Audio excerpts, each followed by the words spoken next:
अरे पागल स्वर से आवा और माथा फेल भाई आज आवा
बुलावन क्या लेकिन बिरहा में गुरुजी कव्वाली के टुकड़ा बाटे से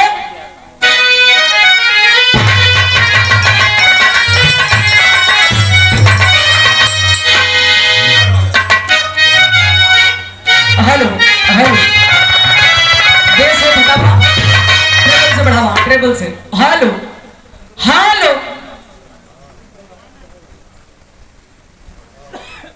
छुआ जोन कहते हो उतनी बढ़ावा बा हेलो हेलो ठीक बा आओ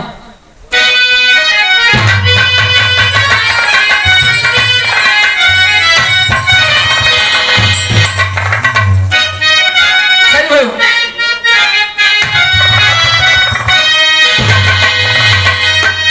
अभी खिदमता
लेकिन ये भैया बिरहा में कवि जी जमाना खातिर लिखलन का हेलो हेलो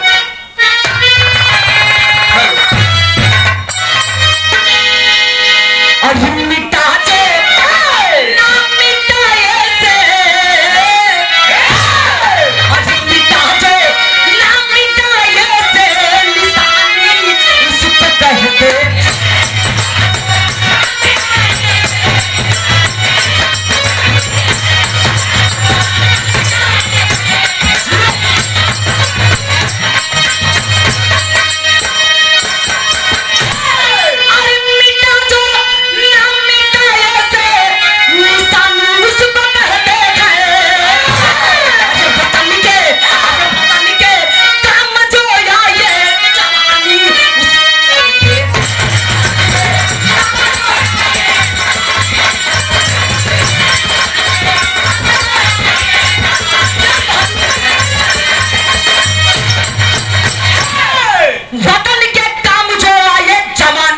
कहते हैं ए भैया भैया, लेकिन कहानी के शुरुआत बा नजम जौहरी में कहना है गुरु जी।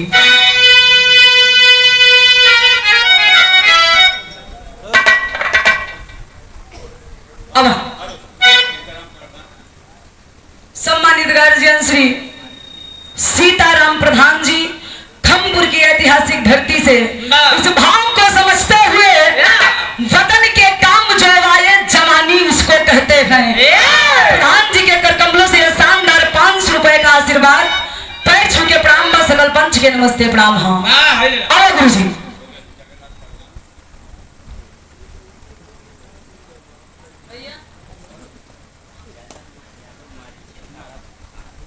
सम्मानित गार्जियन जगन्नाथ मर्चे साहापुर सुल्तानपुर की ऐतिहासिक पावन धरती से शानदार 200 रुपए का आशीर्वाद, बहुत बहुत प्रणाम हो। और प्रधान जी के पैर छू के प्रणाम बा, सकल पंच के नमस्ते प्रणाम हो। कहानी की शुरुआत है गुरु जी जौहरी में कहना बा।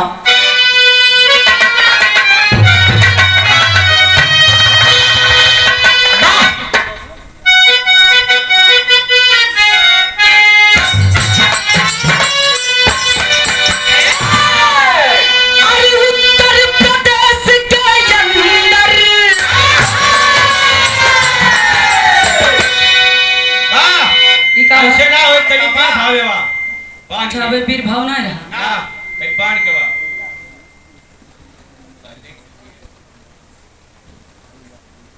बा भैया इच्छा सब पूरा करेंगे।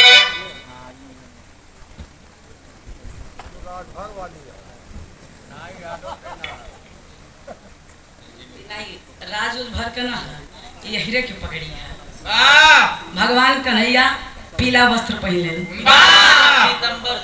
ई तो पलटू हवन जेकर चाहिए वही पहन ले, इनके लेके का कर बाप लोग। कबो हमें रही तो कबो में मेघा नहीं टर टर करी। हाँ क्या कर बा ऐसा लगा था कि गोबर फेंका जात हो, तोरे कपारे पे फेंकब। ये पगड़ी के महा तो समझेला, ये हीरे के पगड़ी है। अगर एक बार बढ़ा जाई तो फिर बच्चों समझला पगड़िया के शान बचाई है। वाह अब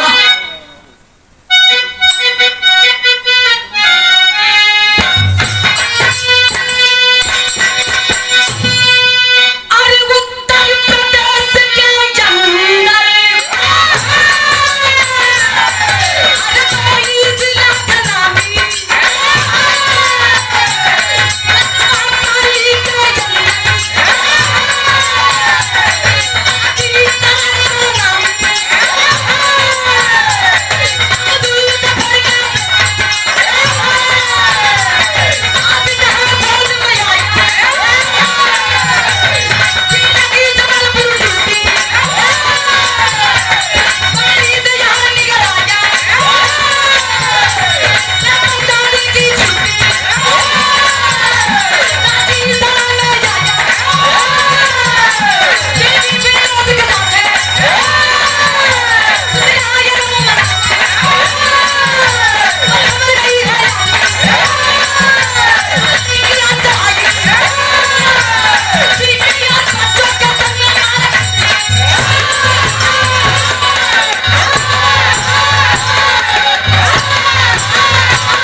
अच्छा कहाँ जात रहा भैया? तोर बंद भैया कहाँ जात रहा? ये लोग लावा परछा जात रहना केकर लावा परछद रहा? ये बड़े के लोग आला में लावा परछे। इसी भाव को समझते हुए हमारे धर्म के गार्जियन श्री महाबल यादव और हमारे धर्म के बड़े भैया ब्रिजेश भैया की तरफ से गार्जियन की तरफ से हजार रुपया के आशीर्वाद, शकल पंच के नमस्ते प्रणाम आशीर्वाद के चाह रही। कहानी के आप लोग समझ ली। उत्तर प्रदेश के अंदर एक जिला जो जिला के नाम हरदोई बतावल गई। हरदोई जिला के अंतर्गत एगो छोटा सा कस्बा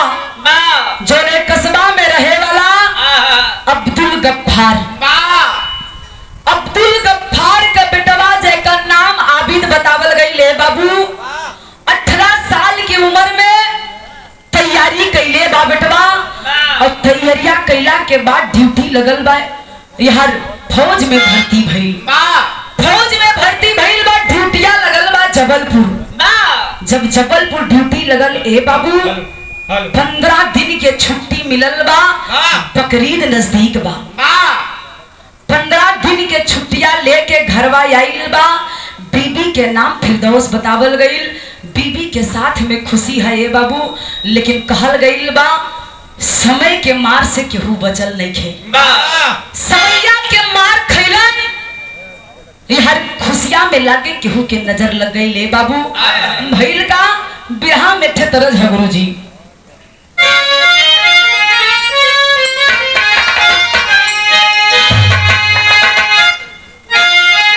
सही है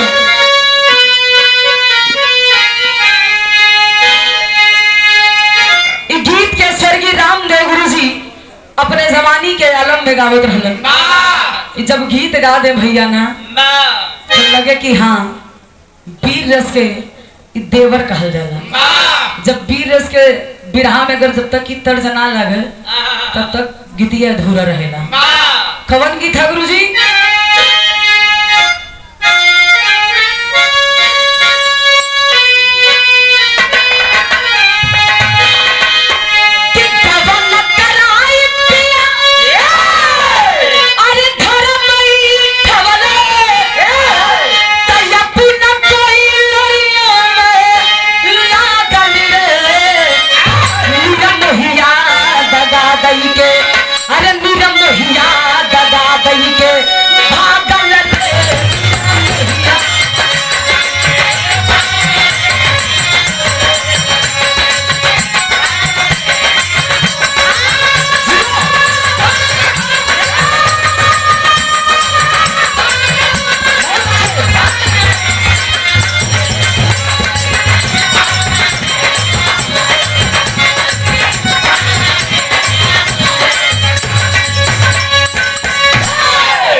सतीश यादव ग्राम बेलछा की धरती से 100 रुपया के आशीर्वाद इस गीत पे सकल पंच के नमस्ते प्रणाम हो आशीर्वाद के कामना बा लेकिन होत का बा बाबू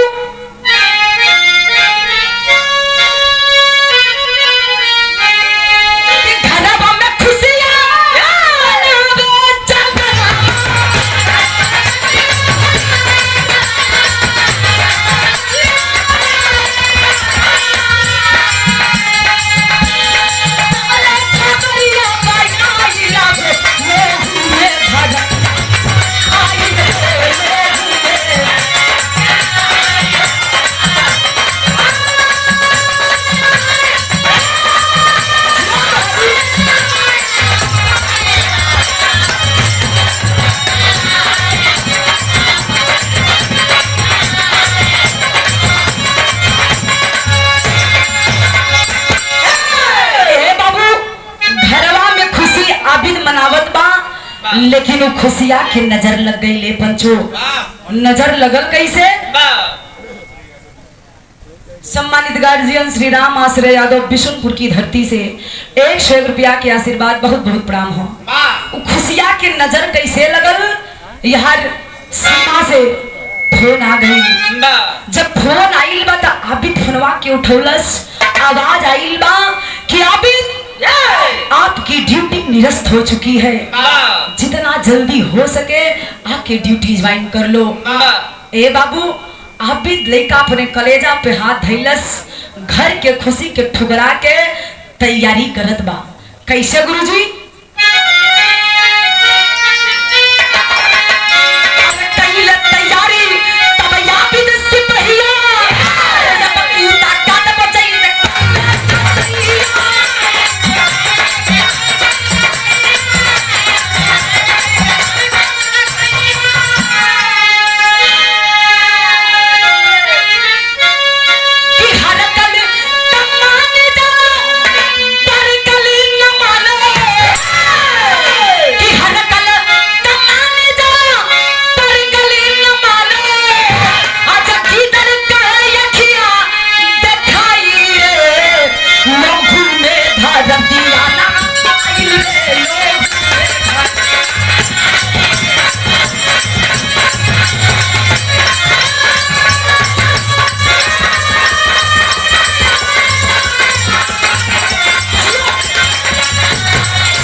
सम्मानित गार्जियन जयनाथ यादव बिरभानपुर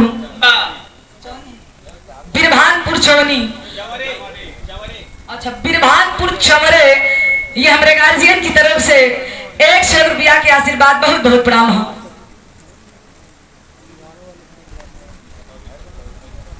राम सेवक यादव बटाऊ वीर बनगांव की धरती से ये 100 रुपया के आशीर्वाद, गार्जियन के पैर छू के प्रणाम बा, सकल पंच के नमस्ते प्रणाम बा, आशीर्वाद के प्रतीक्षा है। लेकिन ए भैया आप भी तैयारी करत बा,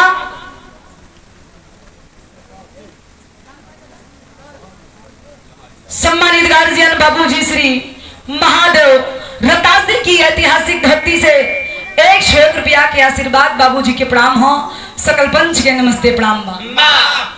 आबिद सिपाही तैयारी कर लेलस, मने मन ठान लेलस कि पाकिस्तान के घुसपैठी जब देखा तब एकर जब मन करला तब घुस जाला। अब की बार आई तो होगन, लेकिन जाए ना पहिया, ऐसा मार मारा कि अनकर 7 पीढ़ी तक डेराई कि हिंदुस्तान में कदम रखी कि ना। कसम खा लेलस, प्रतिज्ञा कर लेलस, हे बाबू बैग उठा के जैसे कंधा पे धैलन, तब फिरदौस बीबी चौखट पे आके खड़ी हुई, हाथ में आरती के थाल बक कहलस गुरुजी, लेकिन बिरहा में तरज है। और हमारे पूजनीय चाचा जी, बड़ा ही स्नेह प्यार आशीर्वाद श्री लाल जी यादव व्यापारी घर मलिकार, हमारे चाचा जी की तरफ से शानदार 500 रुपए का आशीर्वाद, बहुत बहुत प्रणाम हो, सकल पंच के नमस्ते प्रणाम बा। गीत कौन है गुरुजी?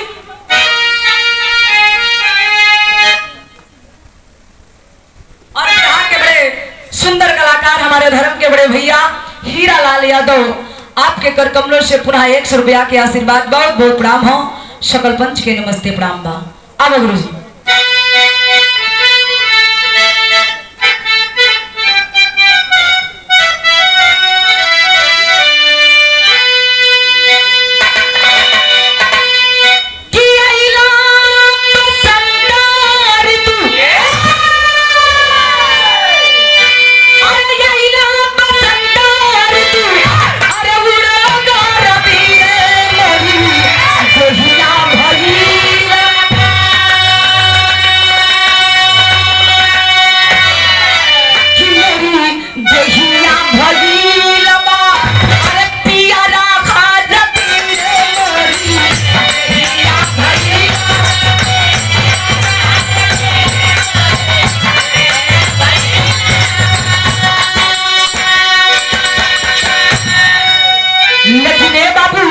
हर हाथ में आरती के थाल बा, बार शेरनी पत्नी अपने पति के विदाई करत बा, के पता हा कि हम मौत के मुंह में भेजत हई, यहाँ की ना है इहो पता।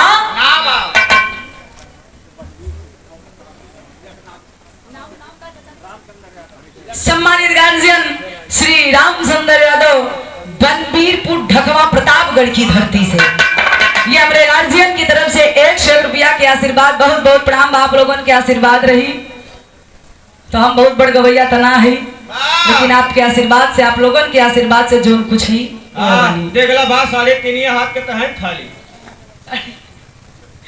आहे गुरुजी, लेकिन कहना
अपने पति के विदा करो था कि आप तो जात हुआ चल जा, लेकिन एगो बात हमारे गठिया के जइहा, जैसे जात हुआ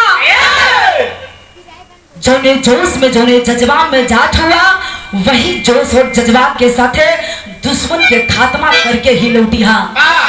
अगर आपके कुछ हो गई हम अपने आप के गर्व महसूस करब तो वो शहीद के पत्नी हुई, लेकिन ए स्वामी निवेदन बा आपके अपने माई के दूध के कर्ज आज अदा करे के टाइम आ गई बा।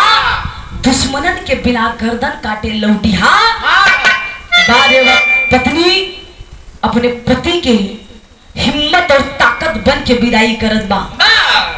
इतनी बात जब आप भी सुनलन खलन की आज तो हमार करेजा एकदम गदगद हो गई, डबल एनर्जी मिल गई बा। हमके लगल कि तू सामने पड़ल हूँ तो आंख से आंसू गिरेबू और हमरा के जाए से रुकबू, लेकिन ना, हम तो भारत माता की सेवा करीला ये खातिर हमरे शरीर में हमरे खून में उबाल आवत था। तू घर ही बैठ के देश के खातिर इतनी बड़ी बात सोचत हो। आज तेरे सोच के हम सलाम करत हई। ए बाबू पत्नी अपने पति के विदा के लिए बा आप भी जवान चलल बा, कैसे गुरुजी बिरहा में तरज ह।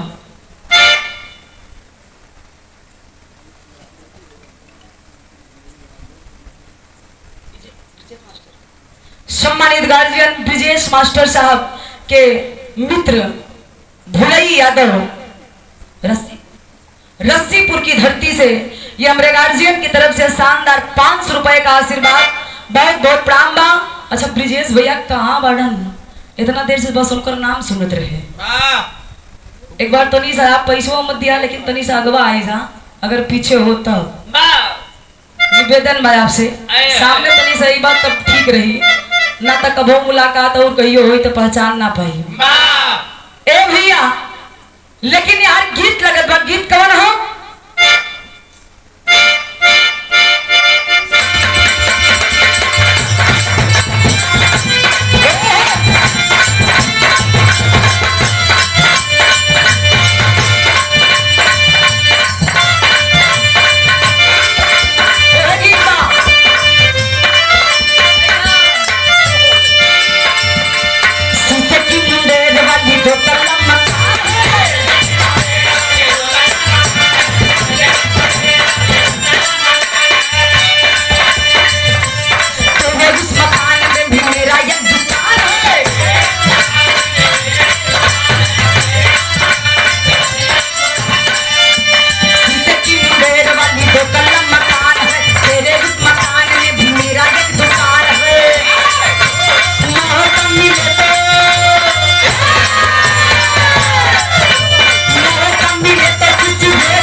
हमारे प्रधान जी सतीश यादव बेलचा की धरती से पुनः 101 रुपए का शानदार आशीर्वाद। प्रधान जी के प्रणाम बा, सकल पंच के नमस्ते प्रणाम हो।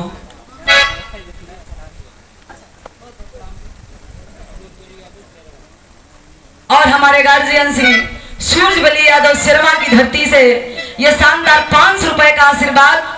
गार्जियन के प्रणाम बा, विजेशो भैया के नमस्ते प्रणाम हो, सकल पंच के नमस्ते प्रणाम बा, आशीर्वाद के कामना हो।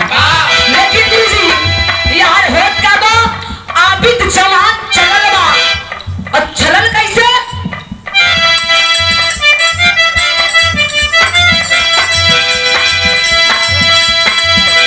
सूरत पे कफन बा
अजीत बतावल गई। अजीत कर्नल अपने बटालियन के समझावत हो का समझौले गुरुजी।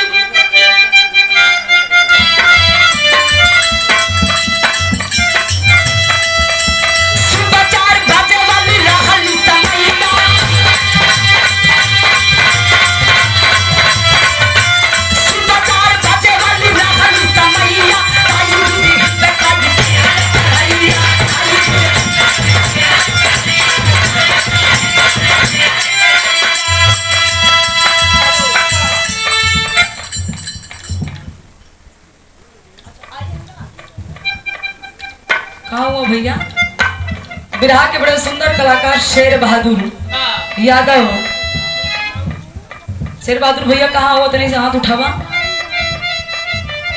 बा ये ना पीछे बैठवा। आप कलाकार है वो तनी से सामने आवा। बहुत बहुत रुपया के आशीर्वाद भैया के प्रणाम। हाँ भैया के साथ में विचार गो मंच भइल बा बड़ा ही आशीर्वाद इसने मिलल। सकल पंच के नमस्ते प्रणाम बा। लेकिन समय कब हर गुरुजी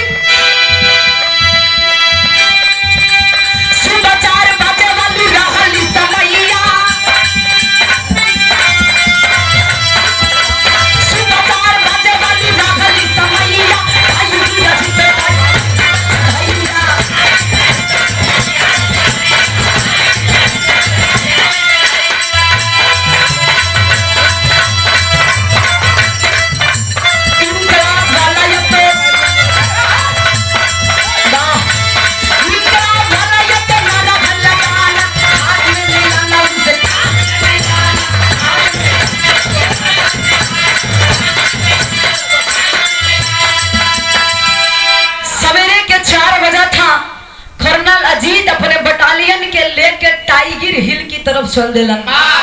चढ़ाई करत हुआ 71 की टोली बा ए बाबूजी। आबिद जवान कर्नल अजीत के पीछे एक बात कहलस कि सर हमनी घर से निकला रही तो सर पे कफन बांध के आज या तो मरब या तो मार दे। कर्नल अजीत मुस्कुरा देलन खलन की 12 जवान तोरा जैसे जवानन के देश के जरूरत बा। ये जोश या जज्बा के साथ रहिया तब पाकिस्तान के हिम्मत ना करी कि हिंदुस्तान में कदम रख दे। छल्लन भैया लेकिन बिरहा में या तरस बदलत था।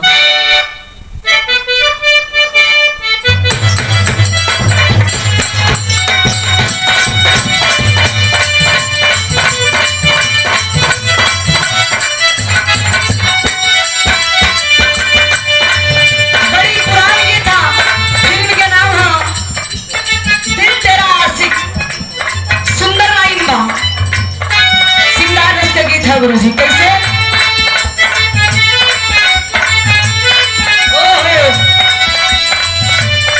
अपना छिपाऊंगा बताऊंगा अपना छिपाऊंगा बताऊंगा तुझको कसम से बनाऊंगा सनम मेरा प्यार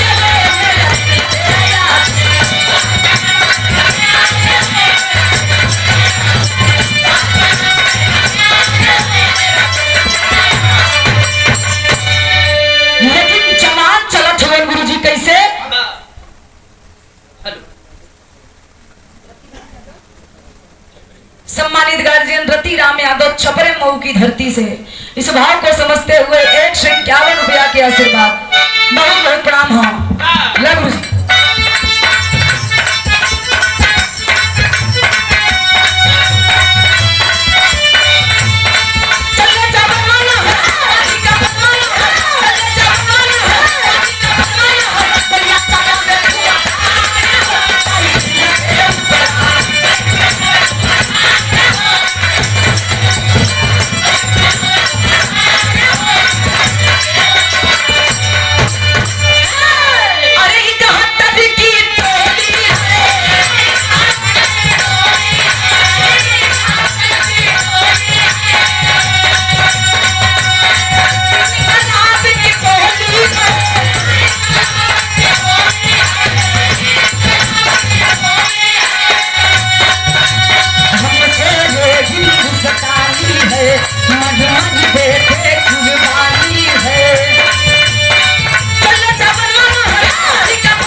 से हिंदुस्तान के जवान चलत हवन।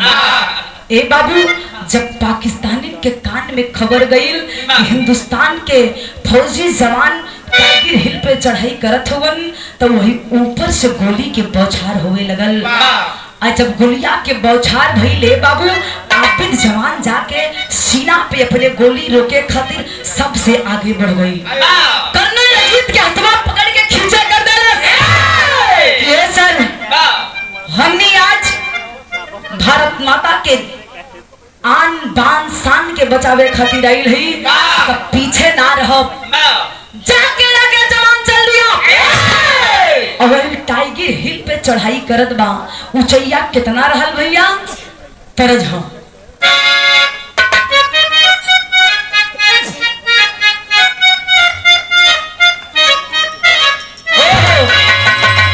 बड़ी पुरानी गीत बा। कौन गीत है गुरुजी?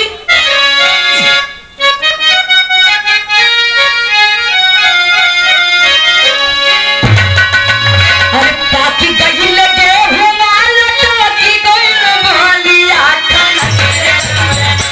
हो खन गोरी के खेल चूड़िया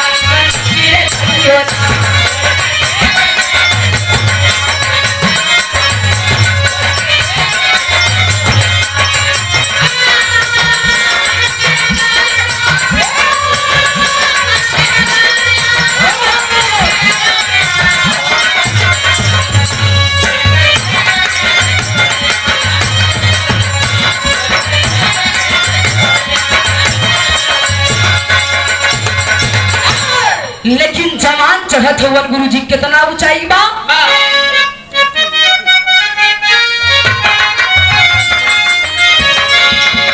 और 16,000 फीट ऊंचा तू समानवा बता हो बतावे लगलना कमला जमानवा बतावे लगलना।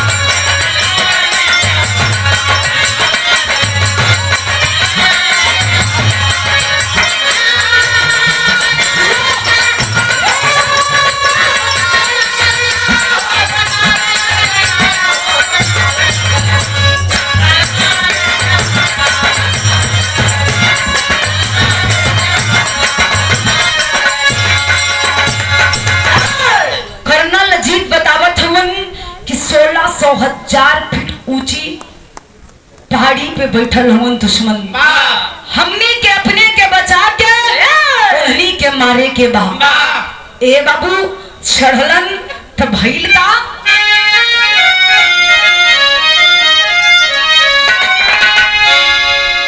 अरे 16,000 फीट ऊंचा तू समानवा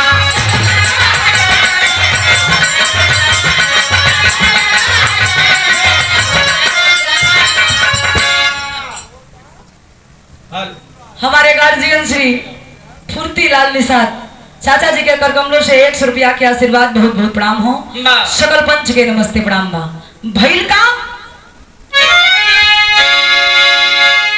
अरे काजलो ये पीत कादम तुझे ना कटाना।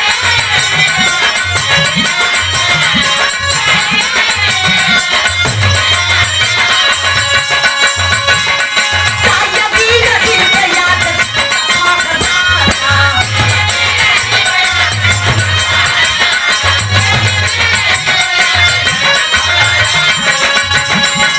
ऐसे नहीं है ताजिया जहाँ हमारी धरातिया बतावे हो बतावे लगलना कौन नाच बतावे लगलना।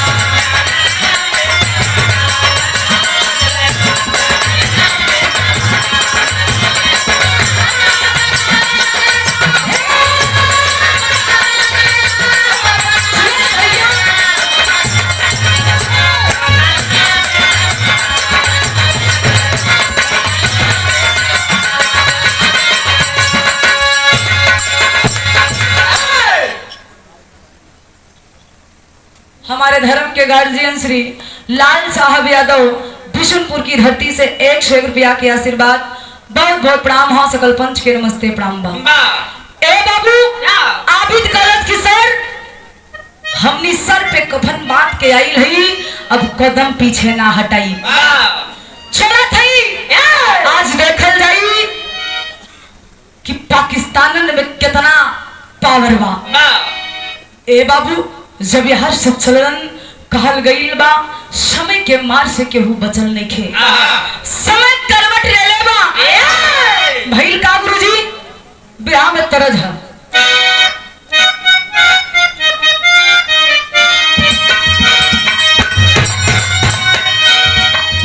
अरे माई हो ललनमा दैदा अरे माई हो ललनमा दैदा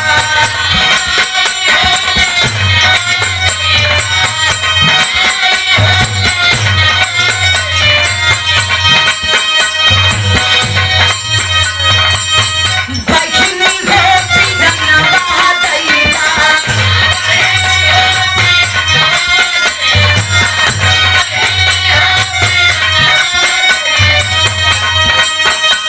माई हो ललनवा दैदा बहिनी हो पिरनवा दैदा देशवा के खातिर यान जान रोकना दैदा माई हो ललनवा दैदा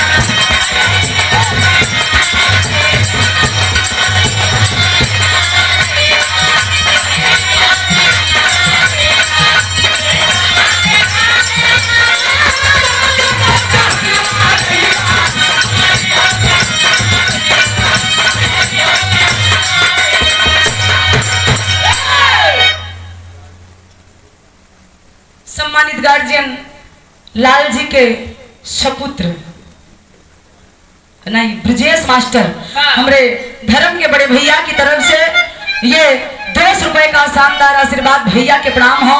सकल पंच के नमस्ते प्रणाम बा। लेकिन आज होत का बा भैया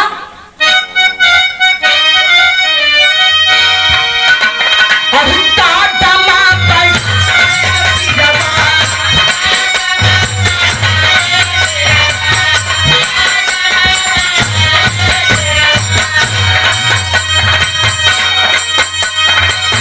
भैया चलावे बिरवा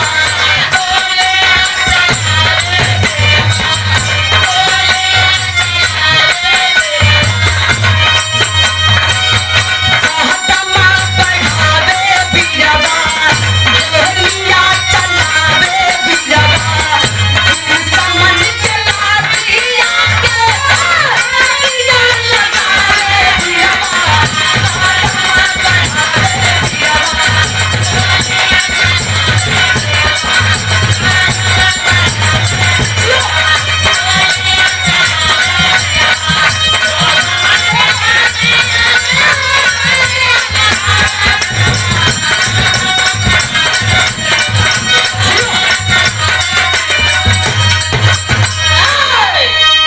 ए बाबू गोली के बौछार धुआंधार दोनों तरफ से चलत बा। आपी जवान दुश्मनन के गोली के निशाना बना लेलस और मार मार के लाश जमीन पे ढेर लगावे था। लेकिन हर भइल का भैया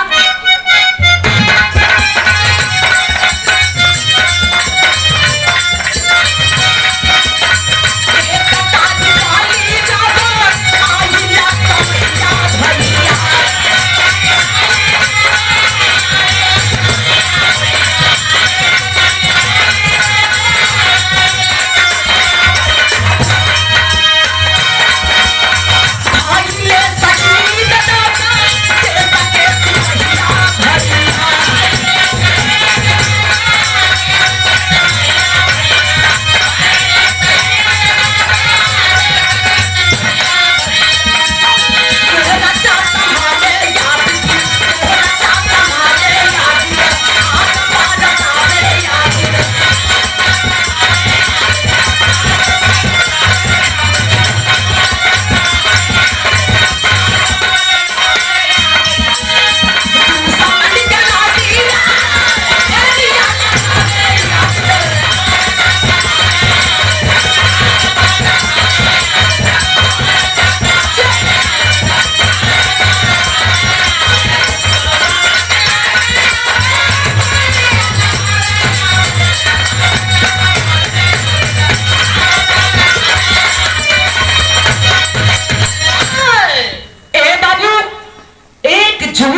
जौने तारीख में अपने हिंदुस्तान के 10 जवान शहीद हो गईलन।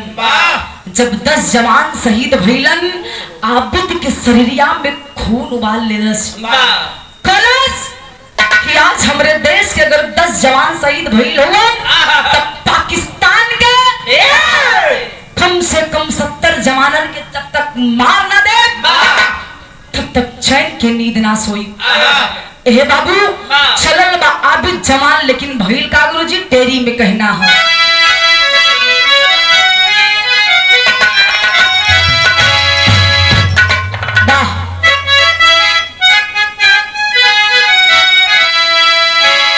और इस समझ से हिंदुस्तानी ना घटी, और इस समझ से हिंदुस्तानी ना घटी, सीमा पार करा के छोड़ब पाकिस्तान। सीमा पार करा के छोड़ब पाकिस्तानी, समझ से हिंदुस्तानी ना हटी। ए बाबू कैलन का पहपट के लाइन हम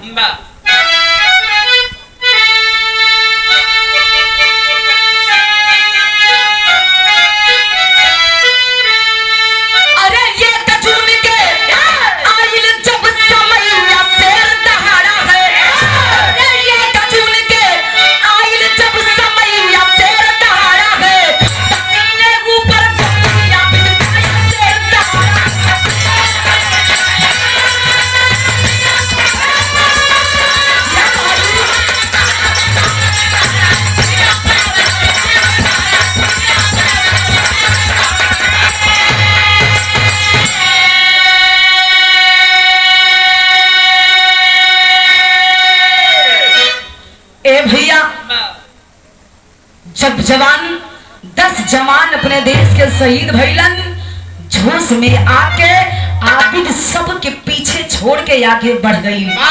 गोली जब बौछार करत बा तब तक ए बाबूजी दुश्मन के एक गोली आके आबिद के सीना पे लगल बा। जब सीना पे गोलियां लगल तो आबिद जान गया कि मेरी जिंदगी कुछ क्षण की है। अगर इस कुछ क्षण में मैंने कुछ नहीं किया तो मेरी वीरता पे धिक्कार है। मैंने क्या किया? अपनी भारत माता के लिए क्या किया? सीना पे गोली लगल बा, ये बाबू एक हाथ से सीना के दबौलस और दूसरी हाथ से बंदूक चलावत था। भइल का गुरुजी आल्हा में कहना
लगल बा, एक हाथ से सीना के दबौलस, दूसरे हाथ से बंदूक चलावा था। 32 फायर कैलस जवान, जौनी में 17 घुसपैठियन के मार के गिरौलन। जब 17 घुसपैठी मार के गिरा देलन, तब तक एक गोली आके फिर से यही गर्दनवा में घुस गई। जब गर्दनवा में छुभा ले बाबू, तो भैल का आल्हा बदल गई गुरुजी।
जब गर्दन में आके गोली धसल हा, तो आबिद धरती पे गिर के भारत माता की नारा लगा के जवान अपने शरीर के त्याग देलस। सांस थम गई, और जब सांस थमल ए बाबू, तो कर्नल अजीत जाके हथवा नाक पे लगौलन। देखत होवन कि आबिद के सांस रुक गई बा। उठा के ए बाबू वो पार्थ शरीर के लेके औलन दिल्ली विमान द्वारा, और दिल्ली से विमान द्वारा हरदोई जिला में तिरंगे झंडे में लिपटा के सम्मान के साथ आज हरदोई से जब घरवा आइल, तब हरदोई जिला में जब लसिया पहुंचल, वही समय ए बाबू कर्नल अजीत घरवा फोन कैलन। घंटी बजल बा। जब घंटी बजल तब बाबू फोनवा जाके झट दिला उठौलन, हेलो बोलन। सामने से आवाज आइल, क्या आप आबिद के पिताजी बोल रहे हैं? आबिद के अब्बा जान बोल रहे हैं? बाबू कहलन कि हाँ हाँ वही बोलत थी। बूढ़ा बेटा का हाल बा? हमार बेटवा कैसन बा? कर्नल अजीत के मुख से आवाज ना आइल, जबान लड़बड़ाए लगल। कहलन कि पिताजी कोनो संदेश तो अच्छा नहीं खेबा। आपका बेटा देश का दुलारा आज भारत माता के खातिर अपनी जान की कुर्बानी दे दिया। हे बाबू इतनी बतिया सुनते ही फोनवा हाथ से गिर गई। बाबू शरीर काम ना करता, जमीन पे गिर गईलन। अंगनैया पे लोग बैठल हुवन। आबिद के पत्नी फिरदौस भी बैठल बा, यार माताजी भी बैठल हा। सब केहू बाबू के चेहरा निहारत हुवन कि केकर फोन डाल, के फोनवा कैले डाल। हाँ बोलत काहे नहीं खे हुआ, बतिया का बा। लेकिन हे बाबू एगो पिता का कलेजा पत्थर जैसे बन गया। ना आंख से आंसू आवत, ना जुबान से आवाज आवत बा। मौन बन के बैठ गईलन। जब कुछ देर के बाद झटका लगल, तब फिरदौस के चेहरा देख के कहलन, का कहलन गुरुजी? यहाँ खड़ी के लाइन बा, अंतिम लाइन है।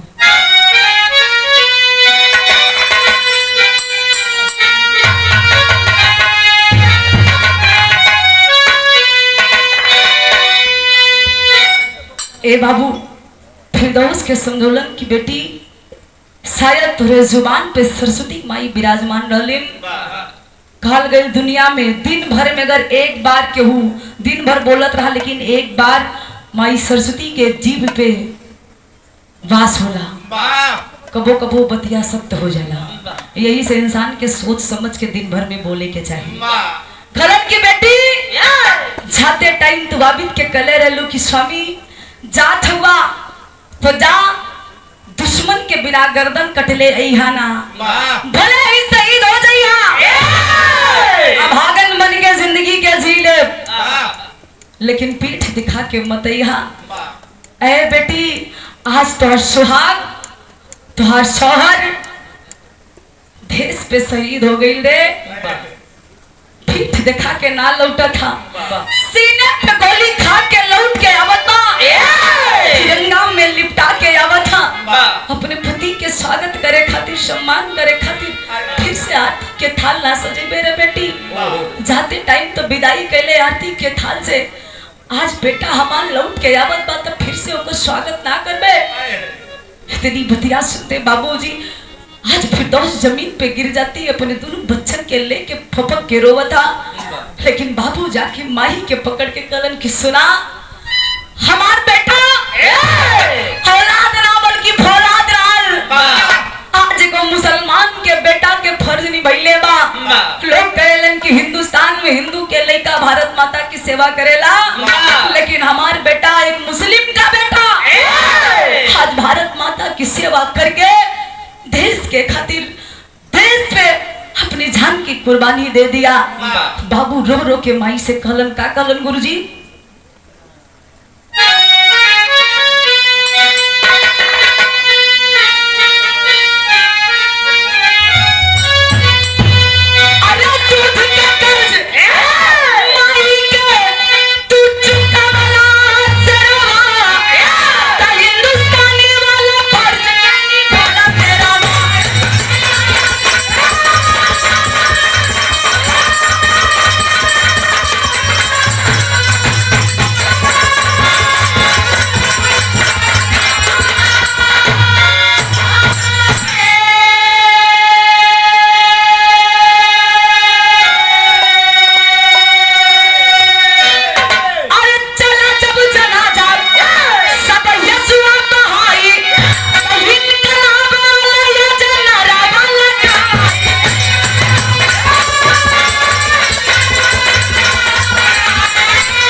हे बाबू आज उपार्थ शरीर सम्मान के साथ दुआरी पे आइल बा कहल गइल बा कि हिंदू में जब केहू के मृत्यु होला त लोग आंसू बहावेलन लेकिन मुसलमान में मुस्लिम समाज में केहू के मृत्यु होला तो आंख से आंसू जल्दी ना गिरावेलन आज बाबू जब पार्थ शरीर द्वार पे आइल बा तब बेटवा के देख के एक ही बात कहलन कि बेटा आज तो अपने माई के दूध के कर्ज अदा कर देले और हिंदुस्तानी होके के फर्ज निभा देले लेकिन आज वह सिरनी पत्नी अपने दोनों लड़कन के लेके जाके उस शरीरिया के पास बैठ के एक बात कहा था का कहलस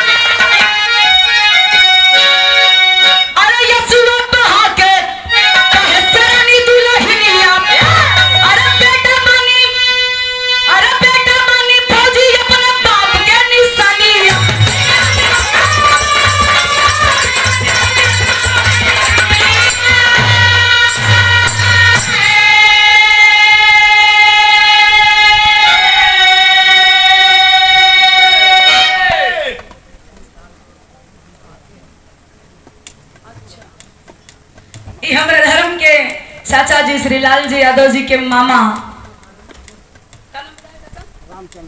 रामचंद्र ढकवा बनबीरपुर की धरती से ये गार्जियन की तरफ से 200 रुपए का आशीर्वाद सकल पंच के नमस्ते प्रणाम आशीर्वाद के कामना हो आबिद की पत्नी फिरदौस जाके उस शरीर के सामने बैठ के कहे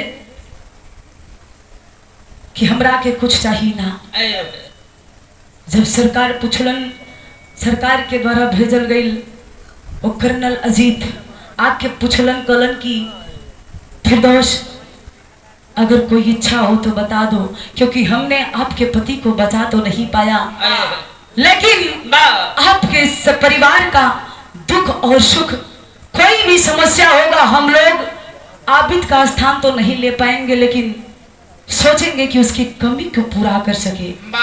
चाहिए क्या तुमको वो बताओ। ए बाबू, फिरदौस एक ही बात कहलस कि ना हमके साहब धन चाहिए, ना दौलत चाहिए, कुछ भी नहीं खे चाहिए। है जौन हमार बेटवा 1.5 साल के हाँ, ये बेटा हमार जब बड़ हो जाए तो हमरे बेटा के फौजी बना दिया। कहलिन का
प्रमाण मिलता है बाबूजी, हरदोई जिला में 95% नौजवान के दिल में एक ही इच्छा रहेला कि हम अगर नौकरी करब तो फौजी के नौकरी करब, देश की सेवा करब, अन्यथा कोनो नौकरी।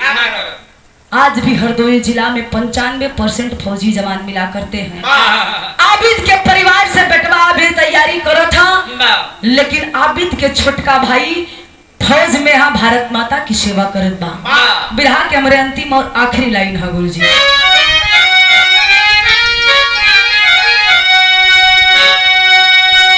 गुरु गणेश गुरु रामलाल अमर रही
गजब इंसान है भैया।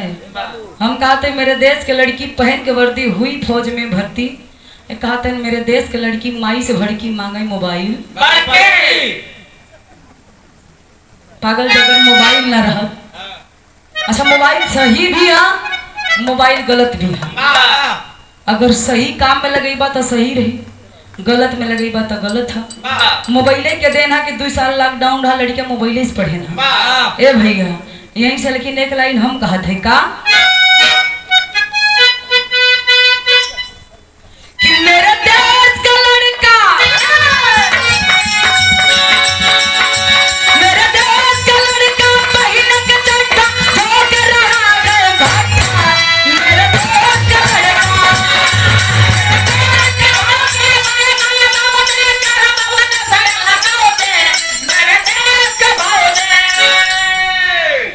जिया सही बतावत है।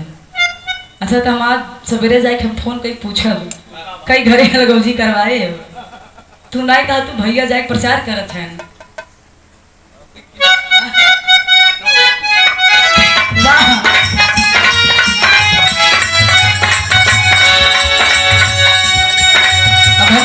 धीरे धीरे अब हमारी तरफ से कार्यक्रम समापन रही। अभी जहाँ बने